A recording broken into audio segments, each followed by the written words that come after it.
చాలా మంది భయపడతారు. వాళ్ల బంధం ఏదైనా సమస్యను ఎలా ఎదుర్కొంటుంది అని. కానీ తరచూ సమస్యలను కంటే విజయాన్ని ఎదుర్కోవడమే ఎక్కువ కష్టమవుతుంది. ఈర్ష్య, హీన భావన, అహంకారం దాంపత్యాన్ని ఏదైనా సరే ముక్కలు చేసే అవకాశం ఉంటుంది. ఎప్పుడైతే పురుషుడు స్త్రీ వివాహ బంధంలో బందీలవుతారో అప్పుడు తమ సర్వస్వం పంచుకుంటామని ప్రమాణం చేస్తారు.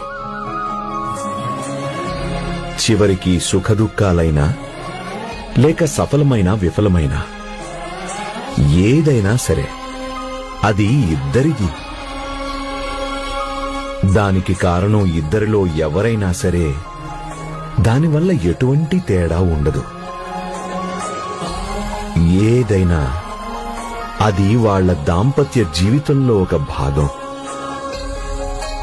అంటే వారిద్దరికీ బాధ్యత ఉంటుంది, ఇద్దరికీ అధికారం కూడా ఉంటుంది.